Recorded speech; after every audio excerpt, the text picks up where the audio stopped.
Bonsoir, heureux de vous retrouver pour un nouveau numéro de Grand Angle. Ce soir, 2 reportages autour d'une même thématique, la recherche scientifique. À Marrakech, l'université Qadi Iyad s'engage dans la recherche et l'innovation et confirme sa place dans les classements mondiaux. Et à Philadelphie, aux États-Unis, nous irons à la rencontre d'un éminent scientifique marocain, le docteur Monsef Slaoui. Il a notamment développé le vaccin contre la malaria. Je ne vous en dis pas plus, tout de suite le sommaire. Innovation pédagogique, cours disponibles sur Internet et recherche et développement. Un tiercé gagnant pour l'université Qadi Iyad de Marrakech, classée parmi les meilleures universités de l'Afrique francophone. Ces professeurs et chercheurs contribuent aussi au prestige et à la réputation de l'institution grâce à leurs publications scientifiques et à leurs recherches prometteuses dans le domaine de l'énergie. Il s'appelle Monsef Slaoui et son destin est hors du commun. Étudiant brillant au Maroc et en Belgique, il devient docteur en biologie moléculaire et creuse son sillon dans la recherche au sein des grands laboratoires pharmaceutiques avant d'en diriger un. Plusieurs vaccins seront découverts pendant son mandat de dirigeant aux États-Unis. À Rockville, le centre de recherche où il a exercé porte aujourd'hui son nom. L'université Qadi Iyad de Marrakech maintient sa position en tant que première université du Maroc, du Maghreb et de l'Afrique francophone dans le palmarès de Times Higher Education. L'établissement vient également d'entrer dans le top 300 mondial dans la discipline des mathématiques sur 1200 universités dans le cadre du classement Shanghai Ranking. L'institution confirme ainsi sa percée dans le classement mondial des universités grâce à la production intellectuelle de ses chercheurs. L'équipe de Grand Angle a suivi 2 enseignants-chercheurs. Ismaël Sadoun travaille sur un projet de batterie performante et à moindre coût, et Saïd Doubabi développe des stations de recharge solaire.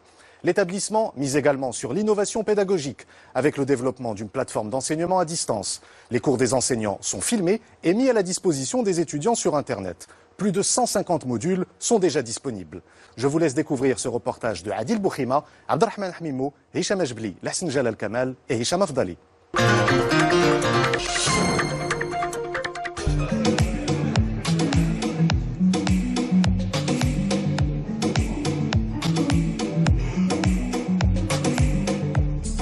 L'université Qadi Iyad se positionne depuis maintenant 4 ou 5 ans comme vraiment la première dans les universités marocaines et dans les universités africaines francophones. D'abord parce qu'elle a une recherche qui est de qualité.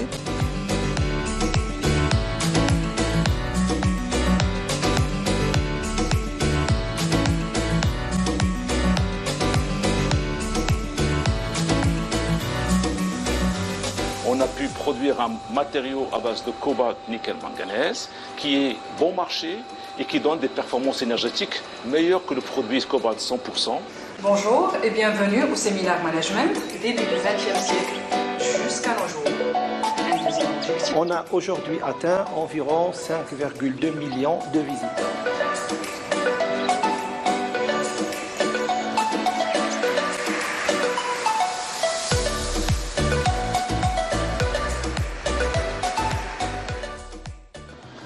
Marrakech. En cette matinée du mois d'octobre, la mythique place Jemaa el-Fna et ses abords ne sont pas les seuls endroits animés de la ville. 5 km plus loin, la vie reprend son cours normal à la faculté des sciences de Semlalia. L'établissement, créé en 1978, ne désemplit plus. En effet, depuis le 11 septembre, date officielle de la rentrée universitaire, c'est la course aux professeurs, le rush vers les premiers rangs. Tassés dans cet amphithéâtre, les étudiants de première année prennent progressivement leur marque et tentent de s'adapter à un univers qu'ils découvrent. Rachida Salim est professeure de chimie. Un micro collé aux lèvres, elle tente de donner de la voix. Malgré de nombreuses années d'enseignement au compteur, elle appréhende à chaque fois la rentrée universitaire. Il faut dire que les conditions d'apprentissage ne sont pas idéales. On n'arrive pas à faire des cours de la façon la plus parfaite, si vous voulez. Donc on n'arrive pas à faire parce qu'il y a du bruit. Les étudiants qui sont un peu proches du tableau, ils peuvent suivre de façon assez importante, mais les étudiants qui se trouvent au fond, donc il arrive un moment où ils ne sont plus concernés, ils sont un peu dispersés, parce qu'ils n'entendent pas bien. Il y a du bruit. Ce jour-là, ils sont près de 300 étudiants à assister au cours. Au fil des semaines, ils seront beaucoup plus nombreux une fois rejoints par les redoublants. واخا تجي نص ساعه قبل ما تقدرش تلقى بلاصتك القدام حيت كيكون عامر كيكون مريزيرفي البلايص البارح محطوطين لي كارطابل داكشي الوغ واخا كتمشي كتلقى بلاصتك اللور شي حاجه صعيب تلقى بلاصتك القدام. La faculté des sciences de Semlalia fait partie des 14 établissements que compte l'université Qadi Ayad et qui sont répartis sur les villes de Marrakech, Asfi, Souera et Qal'ad Srarna. Environ 23 000 nouveaux étudiants viennent grossir l'effectif de l'université cette année, soit un total de 100 000. Face à cette pléthore d'étudiants, la direction de l'université tente d'innover, d'améliorer les conditions d'apprentissage grâce aux nouvelles technologies. Nous sommes à la bibliothèque de la faculté des sciences. L'ambiance est studieuse ce matin-là. Malgré la promiscuité et le bruit, les étudiants sont concentrés sur la révision de leurs cours. Les écouteurs vissés aux oreilles, Fatiha, étudiante en licence, semble absorbée par le contenu d'une vidéo qu'elle regarde sur son ordinateur portable.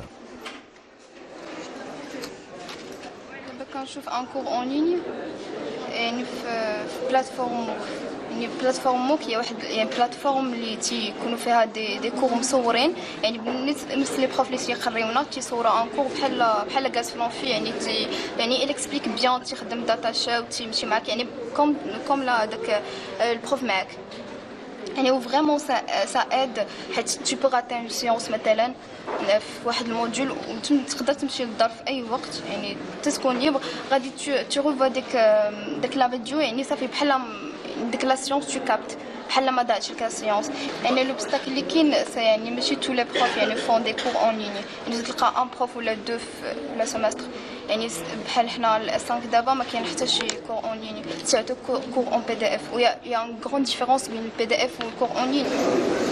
Qadi Ayad a été la première université marocaine à miser sur l'enseignement à distance. En 2013, elle lance sa plateforme MOOC, Massive Open Online Courses, qui consiste à filmer les cours des enseignants et les mettre à la disposition de ses étudiants en accès libre. C'est ici, dans cette cellule d'innovation pédagogique, que les cours sont enregistrés, montés et mis en ligne. Khalid Barrada en est le directeur. Ce matin, il reçoit Hasna Houssari, enseignante de management qui a accepté de tenter l'expérience. Mais avant de passer au studio, il faudra d'abord scénariser le cours et se mettre d'accord sur un séquencier. Comment découper. D'accord. Comment découper avec le cours d'Yalkan pour que ça soit bien enchaîné d'une part. Mais la première, est-ce que vous avez mis tout dans le template d'Yalkan? Oui, oui, ça c'est... Donc ça c'est fait. À ce jour, près de 150 modules sont disponibles sur la plateforme. L'ambition de Barrada est d'en faire beaucoup plus, mais pour cela, il faudra d'abord convaincre les enseignants, et là, ce n'est pas gagné. Évidemment, il y a des problèmes, des enseignants qui étaient réticents au début, mais après ils sont devenus des stars quand ils sont passés au studio et quand ils ont vu que leurs vidéos ont atteint des 150 000 vues. Ils viennent pour refaire les enregistrements. Il n'est pas satisfait, il revient. Alors que pour d'autres, le message ne passe pas toujours bien parce qu'ils ne veulent pas se montrer, ils ne veulent pas diffuser les contenus. Il y a d'autres raisons, je préfère ne pas les citer, autres que pédagogiques. Il y a des enseignants qui travaillent dans d'autres institutions, mais pour eux, les contenus, il ne faut pas que ce soit diffusé. Après 40 minutes de préparation, Hasna Houssari est prête. Direction, le studio.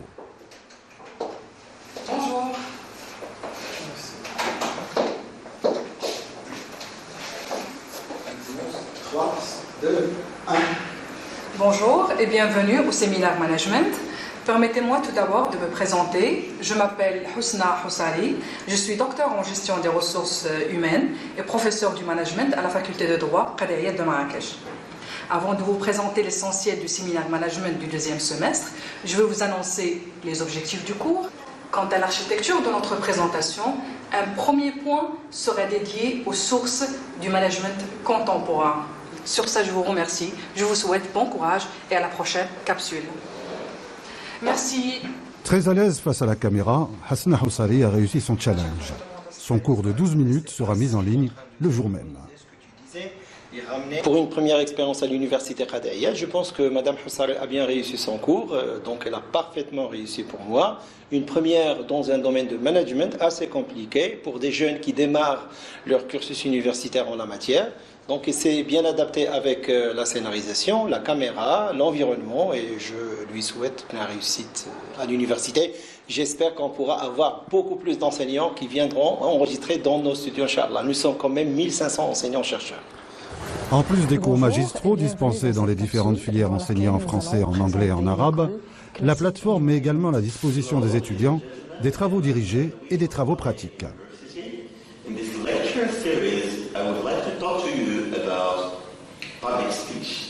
بسم الله الرحمن الرحيم موضوع محاضرتي التحفيظ العقاري. À travers les deux oculaires, on doit observer une seule image. Comme on peut le voir, nous avons un rayon qui arrive de l'infini, parallèle à l'axe principal. On a aujourd'hui atteint environ 5,2 millions de visiteurs, de gens, d'étudiants dans la tranche d'âge entre 16 et 22 ans. Donc, principalement, c'est les étudiants qui se connectent sur notre plateforme. Nous avons aussi beaucoup d'étudiants qui se connectent de pays francophones et 30% des 100% viennent de l'Europe francophone. Et une grande partie vient des pays africains, donc Sénégal, Togo, Burkina Faso, Douala, Algérie, Tunisie. Évidemment, la majorité, c'est nos étudiants, donc environ 50% qui restent pour nos étudiants. L'innovation pédagogique, une priorité pour l'université Qadi Ayyad.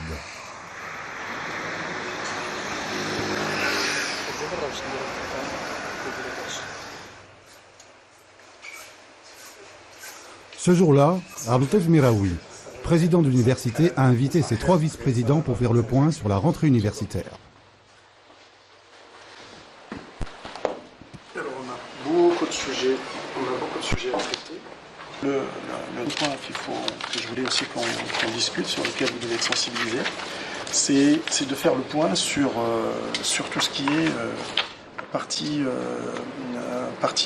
plateforme numérique d'apprentissage des langues, pour être sûr que tous les étudiants ils ont leur mail, leur mot de passe, et puis que tous les profs puissent avoir le cadre de travail le plus fluide possible, pour que les salles réservées à ces apprentissages-là soient... Les nouveautés, c'est vraiment, j'allais dire que je considère comme révolutionnaire aujourd'hui dans le paysage pédagogique de l'université marocaine.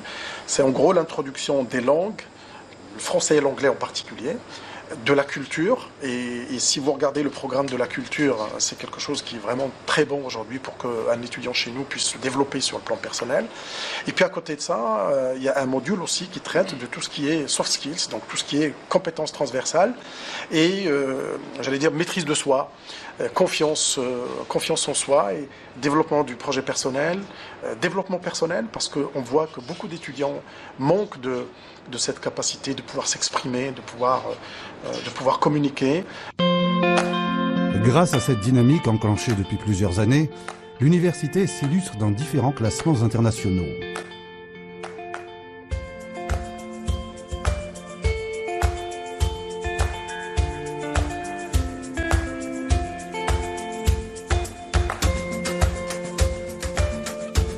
L'université Qadi Ayyad se positionne depuis maintenant 4 ou 5 ans comme vraiment la première dans les universités marocaines et dans les universités africaines francophones.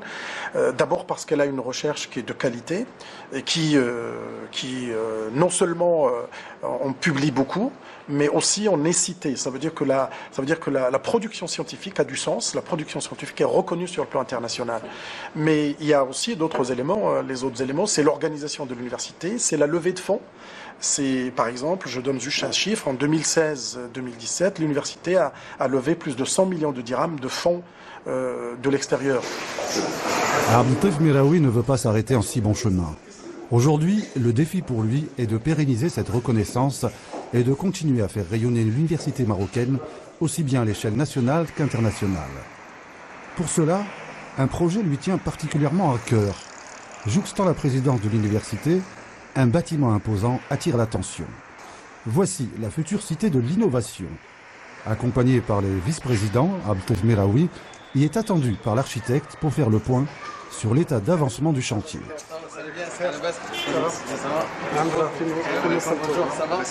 On est en train d'avancer sur le chantier. Bon, il y a Il y a des points, etc. qu'on a essayé un peu de débloquer. On voulait bien voir avec vous ces 3 petits points. Très bien. Construit sur une superficie d'environ 10 000 m², la Cité de l'Innovation a nécessité près de 80 millions de dirhams. Le bâtiment a été conçu de manière à répondre aux soucis environnementaux à travers l'utilisation de matériaux traditionnels et l'installation de panneaux photovoltaïques sur sa façade sud. Un petit bijou architectural qui se fait encore désirer. Qu'on peut envisager pour l'inauguration. En fait, c'est début le projet il sera terminé début d'année prochaine et puis après il reste le mobilier. D'accord. Mais le mobilier on va le commander, ça y est. Exactement. Donc en principe vers mars-avril normalement peut-être. D'accord. Le planning non, il n'a pas été respecté parce qu'il y a eu des difficultés, mais bon maintenant on a shifté.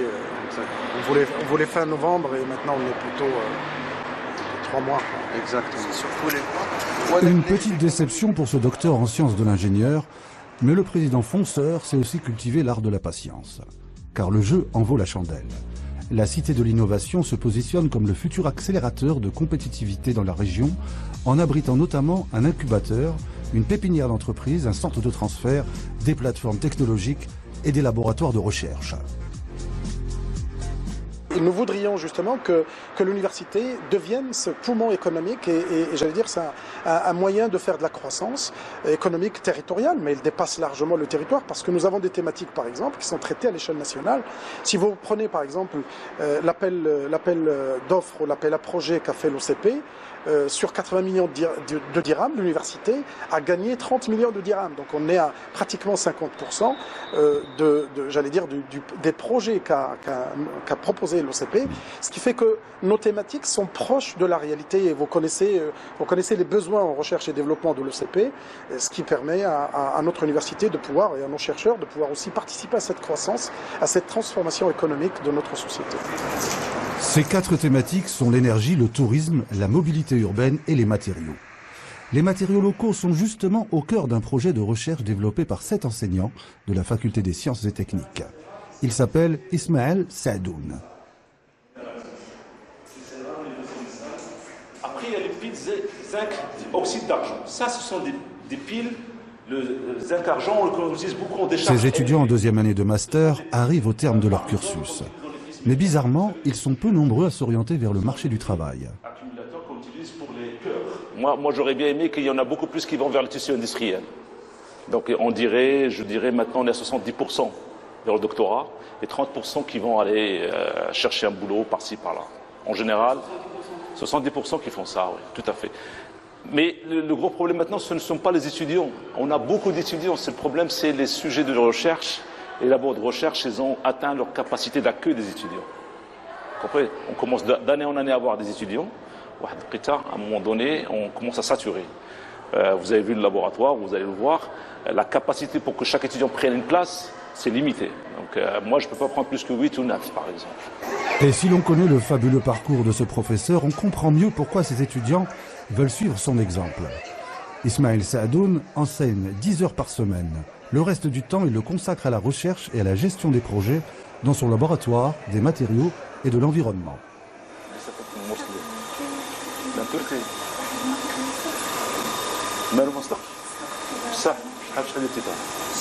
C'est ici, dans ce laboratoire, qu'Ismaël Saadoun a réussi à concrétiser un vieux rêve et un projet de toute une vie. Fabriquer une batterie plus performante et à moindre coût en utilisant les ressources minérales marocaines.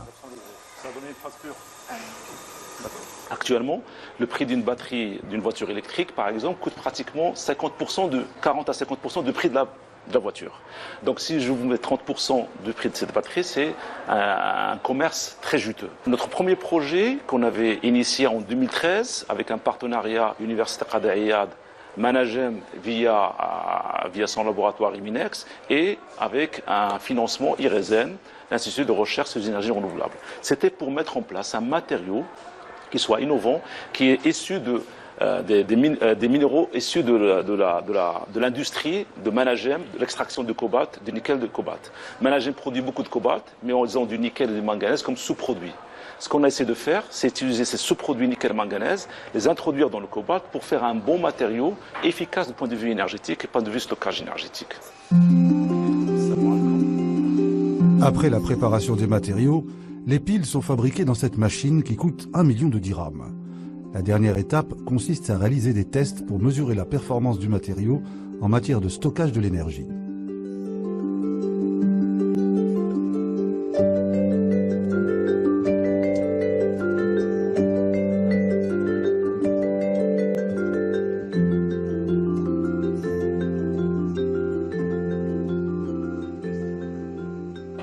Si je parle un petit peu du projet avec Managem, lorsqu'on a pu formuler le matériau à partir de sels minéraux de Managem, donc on a arrêté la formule.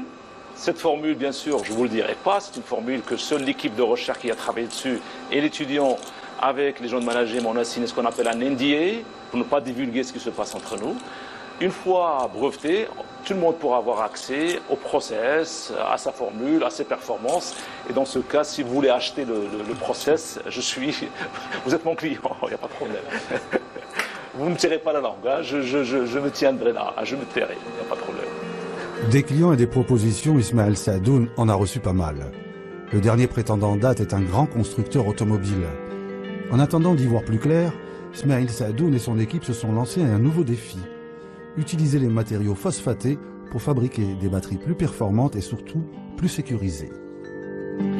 Grâce à ses travaux de recherche, Ismaël Saadoun jouit désormais du respect de la communauté scientifique internationale. Ses articles sont publiés dans de prestigieuses revues avec un indice d'impact élevé. Les classements des universités à l'échelle mondiale dépendent beaucoup des travaux de la recherche scientifique, qui sont issus de la recherche scientifique. Notre évaluation en tant que professeur, en tant qu'enseignant-chercheur, et l'évaluation de nos étudiants se fait à travers leur production scientifique. Ici, dans ce laboratoire, on a établi une politique de cibler des revues scientifiques à haut indice d'impact. On a des publications. Chaque étudiant doit au moins faire 2 à 3 articles dans des journaux qui sont très cités. Cette façon nous permettra d'être vus par la communauté scientifique et de chercher des partenariats beaucoup plus vite, beaucoup plus rapidement. L'indice d'impact permet de mesurer l'importance de la revue. Plus elle est citée et lue dans le monde, et plus l'impact est grand. Comme le cas de cette revue qui vient de publier un article d'Ismaël Saadoun, une grande fierté pour lui.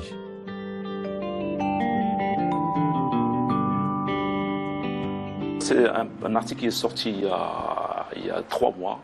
Il est là, voilà. C'est un article qui est sorti en partenariat avec Argo National Lab et l'Université Mohamed VI et l'Université Qadi Iyad avec un impact de 29. Je pense que ça, c'est une fierté. Je peux partir à la retraite tranquille. À quelques mètres de son laboratoire, ces jeunes doctorants rêvent eux aussi de se faire un nom au sein de la communauté scientifique internationale grâce à un autre projet qui s'appuie lui aussi sur le stockage d'énergie.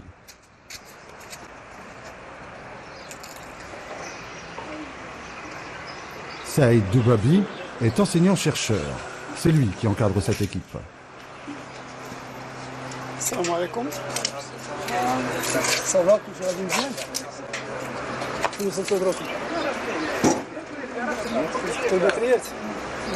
partie électronique, كلشي مزيان. فيريفيتو كاع لي سيركوي، كلشي لي كابل، كلشي مزيان. Donc c'est une j'ai dit station de recharge solaire, donc il permet de convertir de l'énergie solaire en énergie électrique. Donc il peut être utilisé immédiatement ou bien stocké dans les batteries que vous avez vues en bas, les batteries. Donc pour l'utiliser le soir, éventuellement lorsque l'énergie solaire est disponible et insuffisante. Grâce à ses performances et les innovations apportées, ce prototype sera déployé à une échelle plus grande à travers l'installation dans le parking de la faculté d'une station de recharge de véhicules électriques. L'équipe travaille en parallèle sur un autre projet, un triporteur électrique alimenté par des panneaux photovoltaïques. Ça fait 3, donc 200 kg, 260 kg. On est vers les 1 kW. Donc pour l'autonomie, la recharge, donc c'est suffisant. Donc c'est un peu le système de la gestion de la vitesse. L'énergie vient de la batterie vers un contrôleur et le contrôleur qui alimente le moteur électrique, et on a une proposition qui est propre. علاش فكرة تريبورتور؟ لأن في المغرب بدا التريبورتور تيكثر بواحد الصفة كثيرة، لأن وصلنا دابخي لي ستاتيستيك اللي تعرف راه مشينا vers 1 million de triporteurs. Et c'est un engin qui est très polluant. La vitesse du triporteur peut atteindre 60 km/h avec une autonomie de 3 heures. Le projet est actuellement en cours de développement. L'équipe de Saïd Doubabi souhaite le doter de panneaux solaires plus légers de façon à ce que la performance soit plus importante. Pendant ce temps, nous retrouvons Abdeltif Miraoui. Au four et au moulin, le président de l'université Qadi Ayad a prévu ce jour-là une visite d'un autre projet qui fera entrer l'établissement dans une ère nouvelle. Bienvenue à Tamansourt. Ici, le temps semble être arrêté. La ville nouvelle a des allures de ville fantôme. Les villas et appartements délaissés sont dans un état déplorable. Une situation qui perdure malgré les nombreuses tentatives initiées pour redonner vie au projet. Mais rien n'est perdu. La ville pourrait renaître de ses cendres grâce à un projet porté par cet homme. Un campus universitaire de 145 hectares.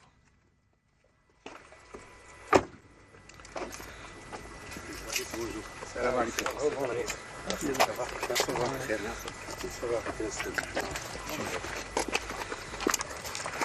première tranche des deux plans d'architecture séparés, il y a